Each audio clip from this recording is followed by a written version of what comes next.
Hey guys, welcome back to the channel. Today I'm going to discuss my absolute favorite Glock modifications. I'm going to discuss the 5 modifications that I do to all my Glocks, and I'm going to give you some other modifications that I do to certain Glocks like my carry guns. Let's get started with number 1. If you've ever owned a Glock, then you already know exactly what modification number 1 is: sights, right? Stock Glock sights are plastic trash. They are difficult to line up, and in my opinion, when you do, you can't even see the front sight post. So for the longest time, I shot high because I thought I was supposed to see the front sight, the entire front sight post, not just half. So this is, definitely the first modification that I make to every single Glock that I buy. And here are some options. For iron sights, as you can see, I use Trigicons and Ameriglows. But there are plenty of others. I use the Ameriglow GL429 blacked out suppressor height sights that you see here because I primarily run a red dot. All right, so I keep these blacked out suppressor height when I put them on for my red dots. But shop around, find something that you like. I like a bright green myself, but there's reds, oranges, red, green, orange. There's other colors as well, like yellow. And then put tons of rounds through it. If you don't like something, try something else, and eventually you'll figure out which sight picture works best for you. I personally am a green tritium or fiber optic front sight with a blacked out rear. For iron sights, that's my favorite. For red dots, so personally my favorite red dot is a Holosun 407 and 507C, primarily the 507C because I love carrying that open circle reticle. This reticle allows me to find it quickly, which gives me peace of mind when I CCW. But lately I've been running a dot only, and so the Trigicon SRO has been a fantastic dot that I've been carrying and using lately. These are the ones that I'm familiar with, that I have experience with, and that I would recommend. But the Trigicon RMR and others are very popular. Just pick one that fits your needs and your budget and go from there. Modification number 2 that I do to all my Glocks is texturing. Glocks are great guns, but they are not great when it comes to texturing. However, there are lots of options for texturing your frame. And as you can see here, I really like the sandpaper texturing from Handle It Grips, and this one is from Talon Grips. Lately, I've been using the the Extreme Grip from Handle It Grips, and I really like it. I've got a video on that if you're interested on the different textures. But if you don't like aggressive like I do, they do make a rubber as well as other textures, both Talon and Handle It Grips. And the nice thing about these grips is that they're removable. So if you decide that you don't like it, or maybe you want something more or less aggressive, you can change it out. Another option is a stipple job, like you see here. I would prefer sending it to a professional for this option because, as you can see, this is a permanent texturing option. Stippling the frame is a less aggressive option. You could go with silicone carbide as a permanent option as well. Silicone carbide is much more aggressive, and it is still a permanent option. If you aren't sure what kind of texturing you want, maybe that you want more texturing than you get with the standard frame that you purchase with a stock Glock, I would start with Handle It Grips. I would start with a rubber option such as the rubber or the Edge series grip.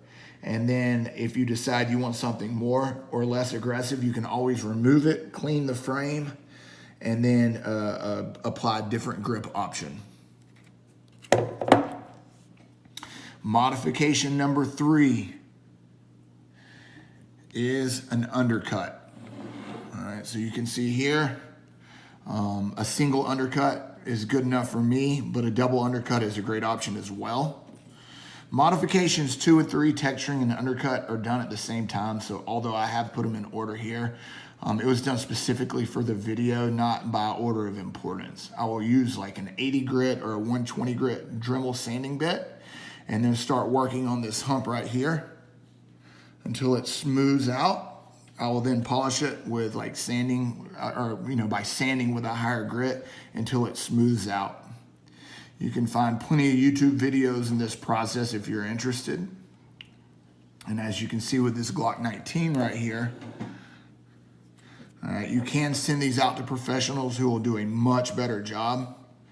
But this little hump right here, all right, this little hump right here, all right, this is what you want to remove to avoid Glock knuckle.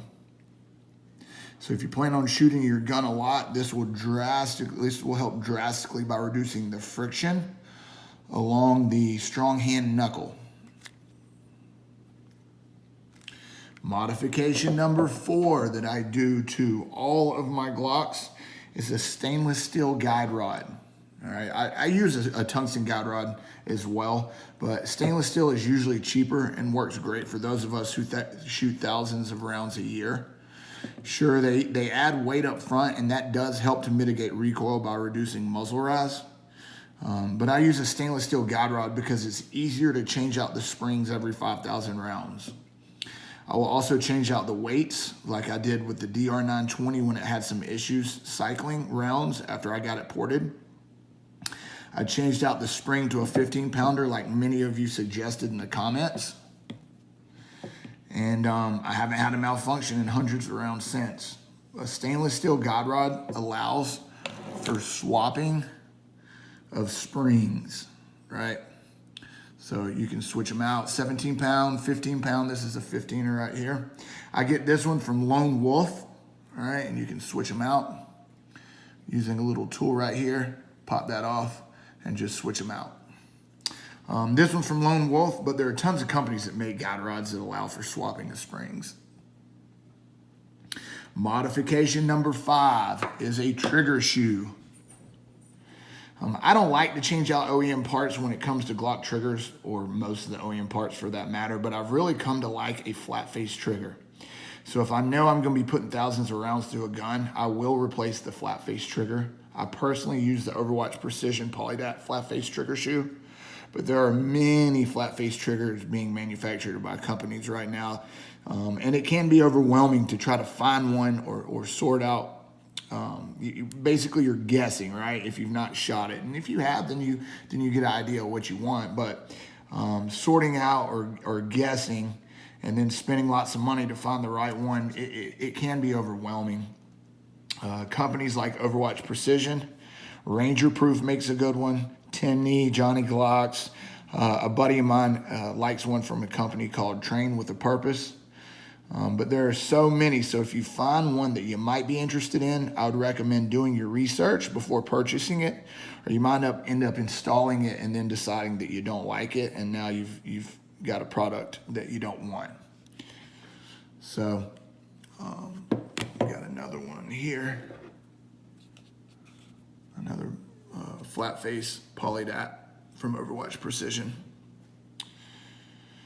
So like I mentioned in the beginning of the video, guys, there are some more modifications that I like to make to Glocks. But before I go over them, if you're enjoying the video, please leave me a thumbs up. And if you like handguns as well as gun and shooting content, please consider subscribing to the channel. There are a few more modifications that I also make to Glocks. One that I add to any gun I carry is a weapon-mounted light, specifically the TLR-1.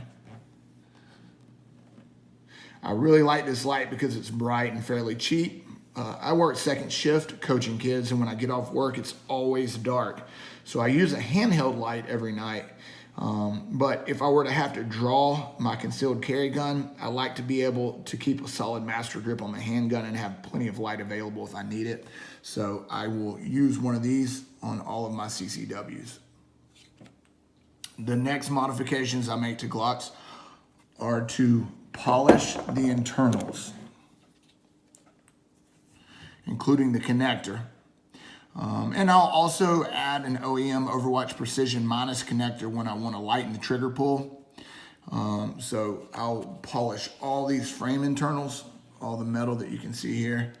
All right, trigger bar. Yeah, I polish it all. in the connector. All right, I'll even polish the locking block. I don't do much to the slide, but I will polish the feed ramp on the barrel. And I would caution against doing this more than once. If you over polish, you can cause problems, as I've seen people start to wear down the metal and end up having to replace parts like the trigger bar. But I guess if you don't get too carried away with polishing, it would be hard to do. So once you polish the internals, I found that it makes them much easier to keep everything clean, and everything is just smoother. Hey guys, thanks for watching. If you have any questions, or if you like to modify your Glocks differently, please let me know in the comment section. See you guys on the next one.